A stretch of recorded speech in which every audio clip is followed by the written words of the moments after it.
Joining us now is Kentucky Senator Rand Paul. Senator, did Devin Nunes make the right choice?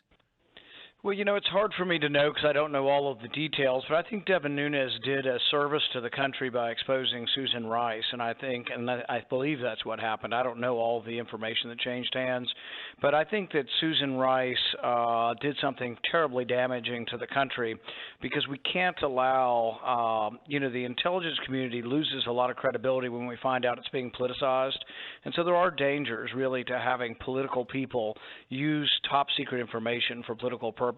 And I think the more we learn about Susan Rice, the more we're going to learn that she's been involved, I think, in a lot of shenanigans with using intelligence at the White House for political purposes. Here is Donald Trump with the New York Times.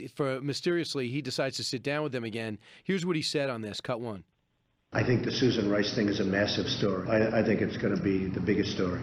Why? I mean, what do you think? What else? Take a look at what's happening. I mean, first of all, her performance was horrible yesterday on television, even though she was interviewed by Hillary Clinton's PR person, Andrea Mitchell. Of course, you've been accused of that also, so, Mostly by you, though.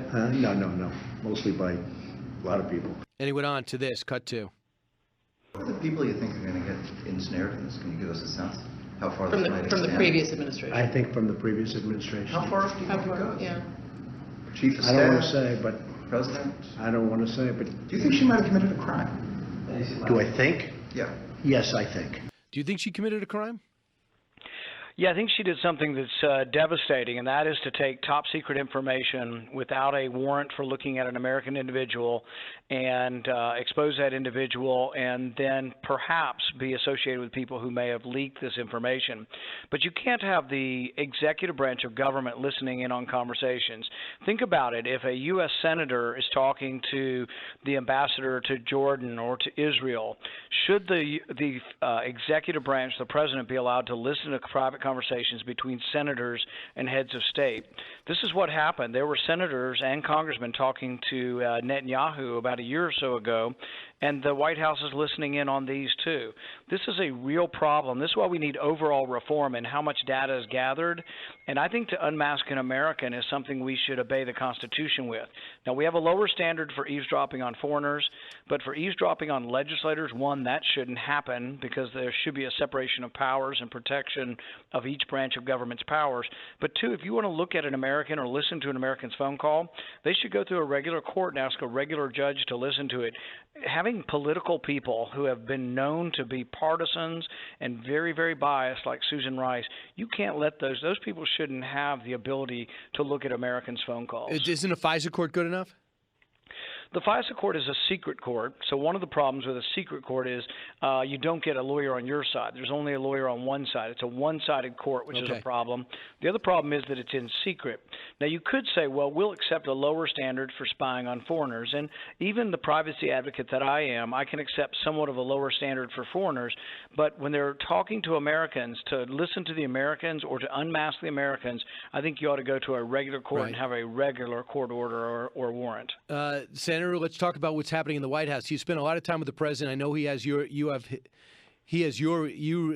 respects you. He seems to really go to you a lot. You guys were golfing together on Sunday. There's been some movement. Steve Bannon's been pushed back to the point, if you don't believe the New York Times and Politico, that he almost quit when it comes to being a member of that Principals Committee, National Security Advisor.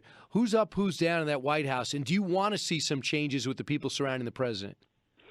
I don't think that's my prerogative, really, to tell the president who he needs to have around him. I've met with all of them. I think I have good relations with all of them. And what we're most happy is that this White House is very open to listening to conservatives, to listening to Republicans, and that's an unusual thing after 8 years. So I don't have complaints. I have nothing but good things to say about the relationship that Donald Trump is trying to have with Congress.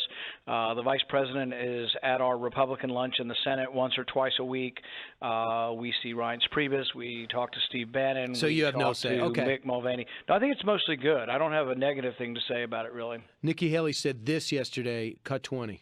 Yesterday morning, we awoke to pictures, to children foaming at the mouth, suffering convulsions, being carried in the arms of desperate parents. And she says we cannot close our eyes to this responsibility. The president says it is his responsibility. Do you think we should do what Senator McCain said and make this thing a no-fly zone? And if they tried to fly, bomb out their runways? Well, I think the first thing we ought to do is probably obey the Constitution. You know, when Nikki Haley came before my committee and I voted for her, I asked her that question. You know, will you try to take us to war? Will you advocate for war without constitutional or congressional authority? And she said no. And so I assumed what she means by this is that the president, if he decides to do something in Syria, would come to Congress and ask for a declaration of war. Short of Congress voting on it, I'm opposed to illegal and unconstitutional wars. I have the greatest amount of sympathy. Look, I can't see those pictures, and it's heartrending to see those pictures. But going to war, we have to decide, will it be better or worse? Will we improve our national security? Are we threatened currently by Syria? And if we go to war, is Assad likely to use less chemical weapons or more? There is some argument for the more cornered and the more defeated someone is, the more likely they are to use chemical weapons, and actually for the less defeated they are and the more ascendancy they are, that they are less likely to use them.